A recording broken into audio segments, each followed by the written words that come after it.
Hi, do you know that the Nigerian government is actually in SAPA mode? Do you know that the government is actually struggling to raise revenue, to pay salaries, to fix infrastructure, to settle pension, and to engender growth across the country? Now, there are three major indicators that show that the government of Nigeria is broke. One, in the first quarter of 2022, that is the period between January and April this year, Nigeria's government debt service as a percentage of its revenue shot up to as much as 118%. Now, what that means essentially is that if Nigeria earned 100 naira between January and April, we spent all of those money servicing our debt, and it was not even enough that we had to borrow an additional 18 naira to service our debt. Now, issues of salaries, pension, infrastructure had to be addressed with additional borrowing. So we are literally borrowing to survive as a country. In addition to that, Nigerian government has operated budget deficit for almost a decade now.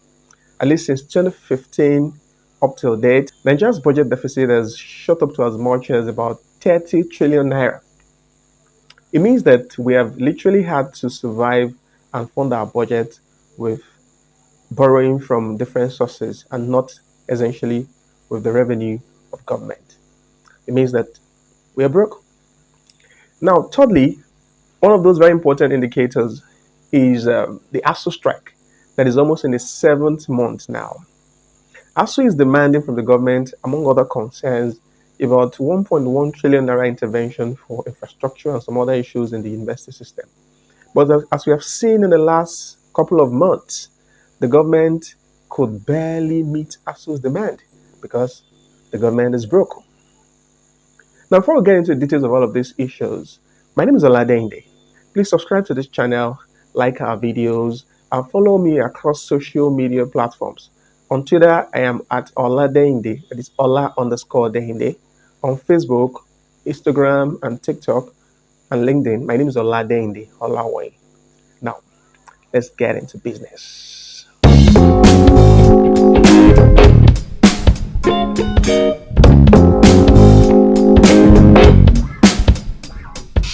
Now, talking about debt service issue, Nigeria's fiscal condition actually worsened in the early part of the year because we had to service our debt with 118% of our revenue. Literally, we cannot service our debt with our revenue, that we had to borrow additionally to service our debt. According to the 2022 Fiscal Performance Report, Nigeria's total revenue stood at 1.63 trillion naira, while debt servicing stood at 1.94 trillion. That's about a variance of about 310 billion naira, meaning we had to borrow to meet up for that shortfall in revenue. Now, what it means is that if we actually put all of our revenues into debt service, that if we choose not to construct road and build bridges and fix infrastructures in school, we will not be able to even service our debt with what we make as revenue. It means we have to borrow additionally to even service our debt.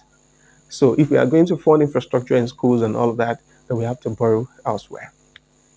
So the Minister of Finance saw this as a major concern, and she argued that there is need for urgent action to address the revenue challenge and expenditure efficiency, both at the national and the subnational level. The debt service issue snowballs into yet another issue, which is the budget deficit that we have operated in the last decade.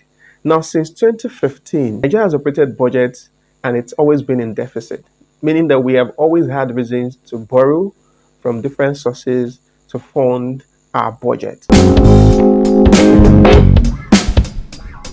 What does budget deficit actually mean in simple terms? What it means essentially is that when your revenue is not enough to fund your expenses, then you're operating the deficit. In a situation where you have enough revenue to cover for your expenses, then you're operating a surplus.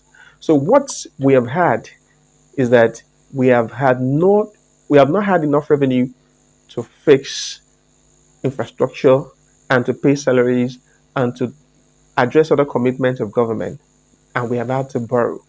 Now, the way budget works essentially is that you have to plan ahead of time. And the interesting part of it is that even when you assume that you are going to earn certain amounts of money from revenue, it could change overnight.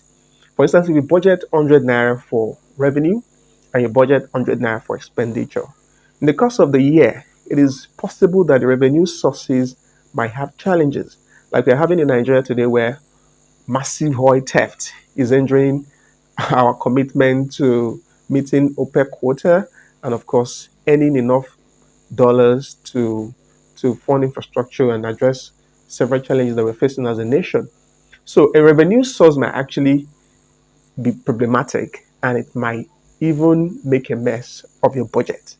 So what we have had is that despite having various ambitious revenue targets, we've had to underperform and we've had to borrow to fix the deficit.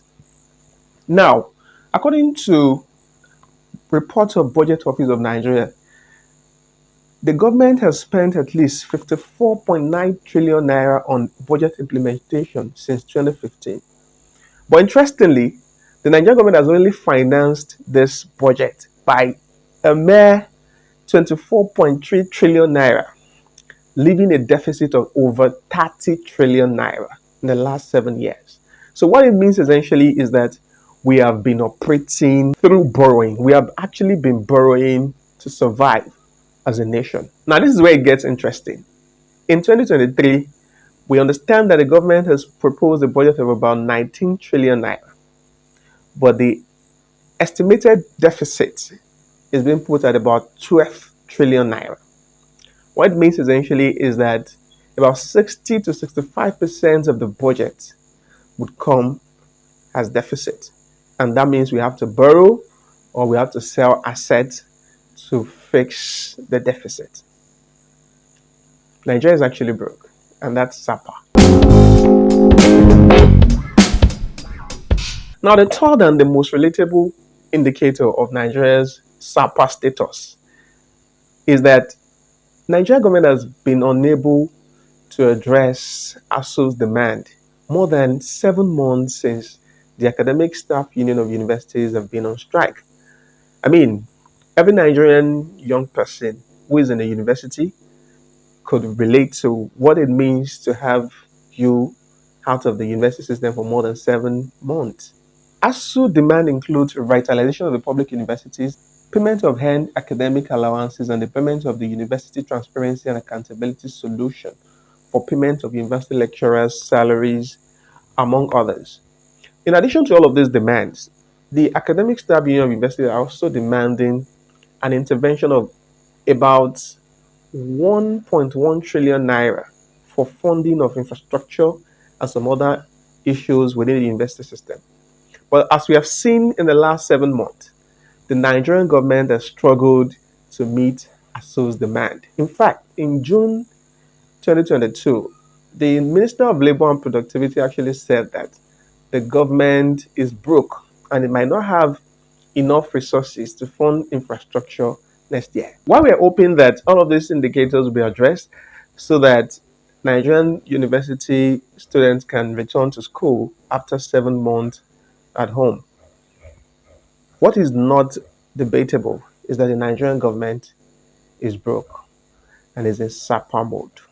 Now that's it for today. My name is Oladende Olawoyin. Please subscribe to this channel, like our video. We're focusing on growth, development, business and finance in Nigeria and other issues around development across Africa and the world. So please subscribe to our channel so that you can get content like this and follow me across social media platforms. On Twitter, my name is Oladende at Ola_Dende. On Facebook, Instagram, TikTok, and LinkedIn, my name is Olawoyin Oladende. Until I come your way next time, bye bye.